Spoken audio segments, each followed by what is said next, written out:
I'm back this week for Movie Club, and oh my god, week 3 for Scary Movie Club, we finally got something that left us cowering in the corner in terror. Hey, wait, we got The Frighteners. I'm gonna level with you. I do love this movie. It is made here in New Zealand by our good old buddy Uncle Peter Jackson, and it's one of his earlier films, and I do love it. I have some issues with it, but not so much with the film. But the biggest problem with this movie is that it was picked for Scary Movie Month, for Movie Club.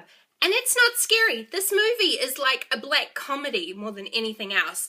It's got some supernatural elements. It's got some, oh my god, whodunit type sort of action-y elements. But it's not scary. I think Casper the Friendly Ghost might have been scarier. But it is deserving of a good review, so I'm gonna give it a try.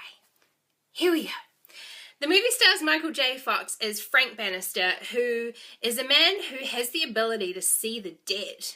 And rather than using that power to help people communicate with their loved ones who've just departed and communicate messages back and forward, he uses it to con people. Yeah! So he comes across one couple who he's managed to con, but there's something additionally spooky going on that he's really not sure about it, and it's not part of his con. And it turns out comes basically the Grim Reaper and starts killing a whole bunch of people in the city, and he's the #1 suspect. So in comes the FBI, they solve the big crime, and yeah. This movie really is kind of your classic whodunit with a paranormal angle to it, a lot of comedy and humor behind it as well, but it's not scary, people. Not scary at all. So, okay.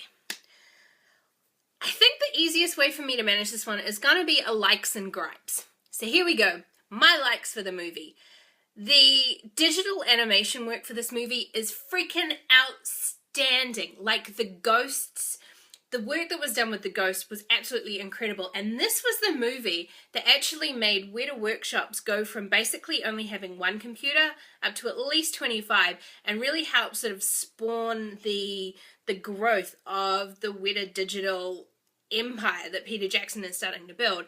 And I mean, some of his digital work, or the digital work that they do there at Weta, is absolutely top notch. And it's definitely seen in this movie, considering it was like made in 96. And that is pretty impressive when you think about it. Some of the other likes that I have for this movie is the humor and the comedy in it is really funny. A lot comes from Michael J. Fox and his delivery on a lot of things. And then also the ghosts themselves, the way they interacted with the people around them, with each other, was really hilarious. So props for the comedy, props for the digital effects. Now, my gripes for this film, apart from the fact that it's not actually a scary horror movie, are probably very different from everybody else's gripes. And that is because I'm a New Zealander. So here we go, New Zealand rant coming right at you. This film in 1996, when it came out at a time when really the only New Zealand movies that had had sort of any international recognition were like small independent movies, like Jane Campion's The Piano, which won a bunch of Oscars, and then also Peter Jackson's Heavenly Creatures. And it was after this movie was done that he was actually given the contract to do The Frighteners. Now, this was a big deal in New Zealand at the time when this happened, because you gotta remember, we're only a little country of 4 million people. At the time, the internet wasn't a big, huge thing, so kind of global recognition was something that was a lot harder to come by. So when news was announced that, oh my god, Michael J. Fox was coming down to New Zealand to film a movie with our Peter Jackson, it was big news. Like, it was on the news all the time. Then when the movie comes out and we all go to see it, what the hell? Like, the cars are American, they drive on the wrong side of the road, we've got sheriffs in town, the FBI's there.